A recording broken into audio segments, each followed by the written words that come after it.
Hello, everybody.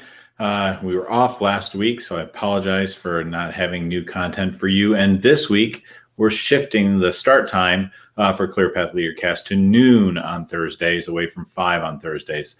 So a few changes. Really, I'm excited to be back today. We're going to focus today on a topic that not a lot of people realize is an issue for them until you identify it, and then they absolutely realize it's an issue. And this is an issue for leaders that we're going to talk about. So stay tuned. I really wish I had the money to commission music that I could put in front of this, because I would throw out a song, "Oh, What a Lonely Boy," and it's like an old 70s song, but it's really the right song as we talk today about the loneliness of leadership. So that's our topic today. Welcome to Clear Path Leadercast. My name is Craig Anderson. I am the president of Clear Path Coaching and Consulting. I was in corporate America for 30 years, and I'm a guy with an English degree. I am the classic accidental leader. I somehow find myself as a guy who thought he was going to have an English degree and teach in schools, ended up in education finance, working for Fortune 500 companies. Had to learn a lot about business, had to learn a lot about leadership, and really go through a lot of challenges over that time. But I paid a lot of attention to how things got done in business, what was important to focus on in business, and what real leaders are. And that's what started after I built another business. We sold that, and that's when I started out into the Clear Path Coaching and Consulting business to really help accidental leaders like I was grow into those leadership roles. So we're going to talk today about one aspect of leadership that isn't talked about a lot. And what we're really going to talk about is the loneliness of leadership. And, that sounds kind of pathetic. It sounds kind of gratuitous for somebody to complain about being lonely. Leaders make a lot of money. Everybody loves leaders, or at least everybody acknowledges leaders. Everybody knows who they are. And who are they to complain? They're sitting in a position of power and authority. And I understand that perspective. I understand that point of view. I probably held that point of view for many years. But what I really want to talk to you about today is something that we don't talk about enough, which is that leadership can be a very lonely and isolating place. And a lot of people say, well, that's crazy, Craig. I mean, you're surrounded with people all the time, setting COVID aside. You're in the office, lots of people around talking to you all the time.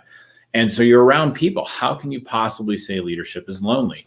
Well, it is lonely because psychologically and deep down inside, here's where it really gets is when you're in a leadership role, you are making all the decisions. All those people that are around you, their lives, or at least their work lives, depend upon you making good decisions. Everybody who comes to you that helps you with decisions, and they do, but everybody has their own agenda. And you always have to kind of keep a half an eye on it. Heck, even your family has an agenda when they come to you. So how do you kind of keep what's the right thing overall all the time? And that falls back to you. And that's the loneliness and isolation of leadership that I'm talking about. Even though you're surrounded with people all the time, you really are alone because you're making the big decisions that matter for your business. You're the one who, if your decision is right, great, everybody moves forward. If your decision wrong, everyone's looking to you wondering why you made that bad decision. And that's where it really becomes a challenge. I first realized this years ago. It's a whole long story of outsourcing and insourcing, but I had a team of 70 people that were thrust in the middle of a fairly hostile insourcing, outsourcing event between two companies.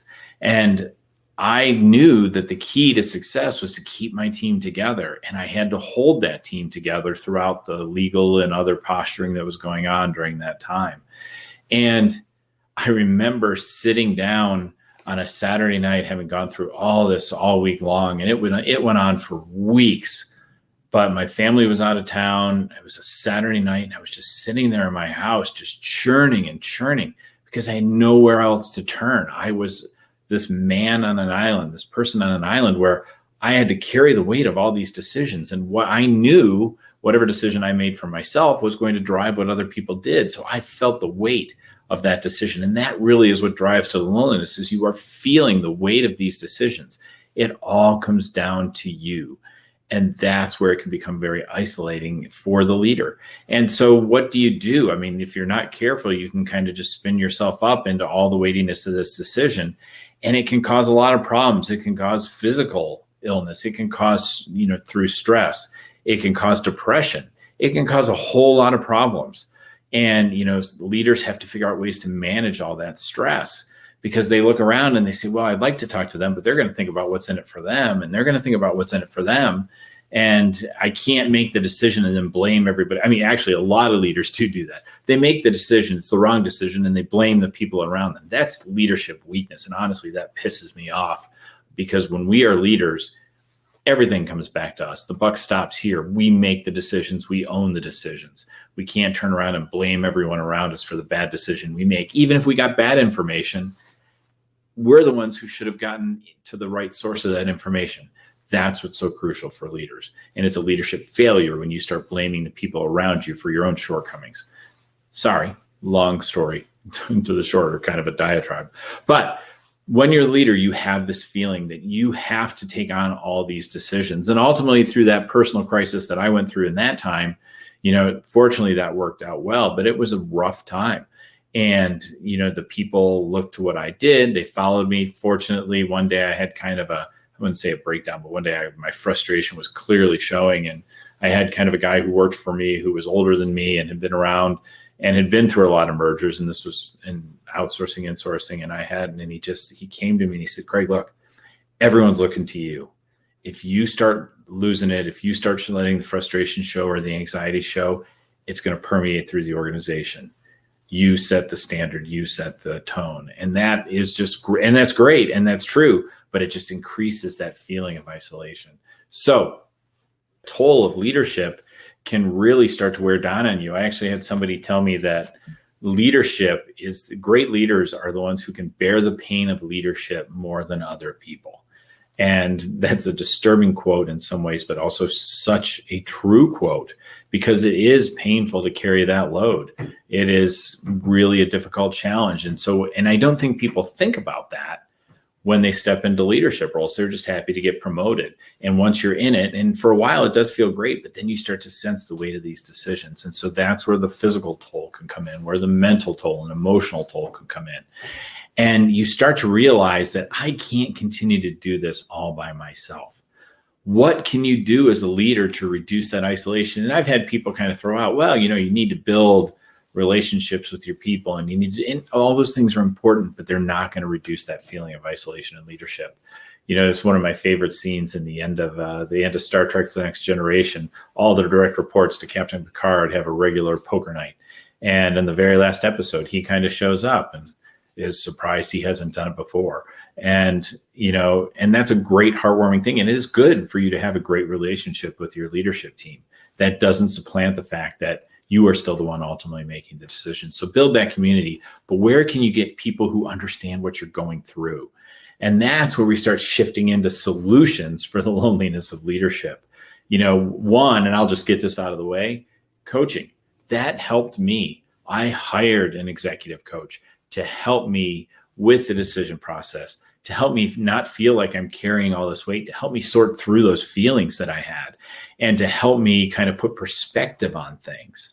And a great executive coach can really help you set aside, one, they're right there with you. They don't have an agenda for you. So they're right there with you, and they can help you grow as a leader. It's a really effective thing for you to do, is to bring someone in who can help you with perspective, help you kind of separate the wheat from the chaff, and help you to make better decisions, and help you. And right there, there's someone with you. So you're not always carrying this burden. It's someone you can bounce these ideas off of.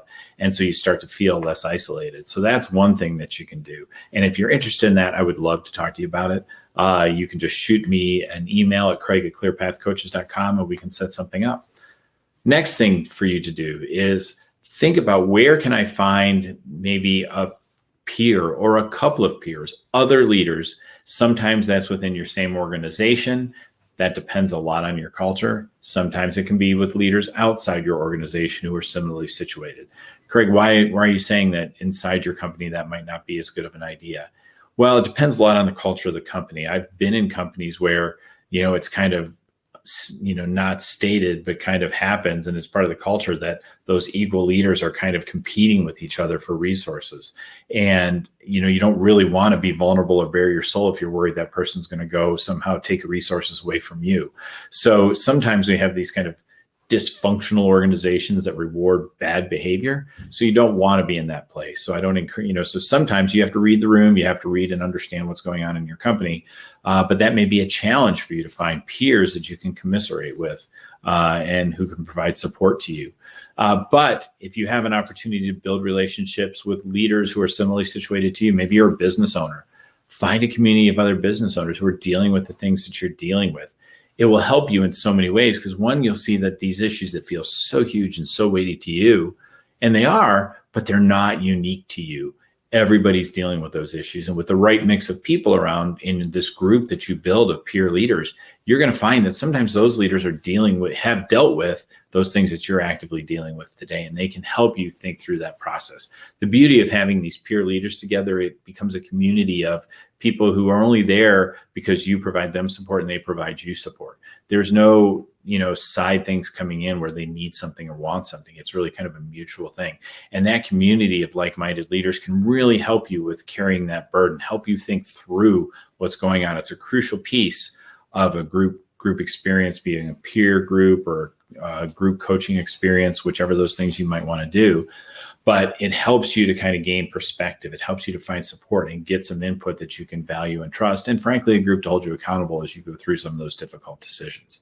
So that's really, it's building that community of peers or getting a coach to help you with the perspective, to help you see that these problems are not insurmountable or that these challenges are not for you alone, that a lot of leaders go through it.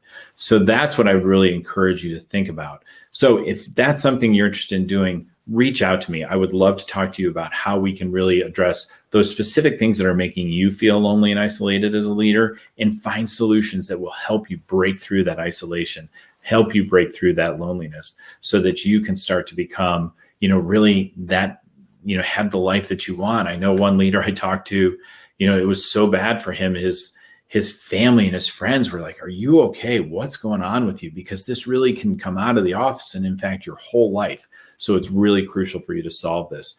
I would love to help you do that. CraigClearPathCoaches.com. Let's set up a time to talk.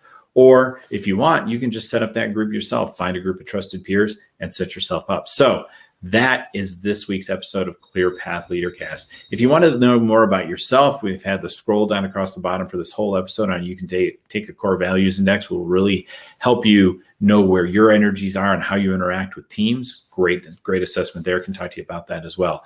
Look forward to seeing you all again next Thursday at noon Eastern. Thanks, everybody. Take care. Bye-bye.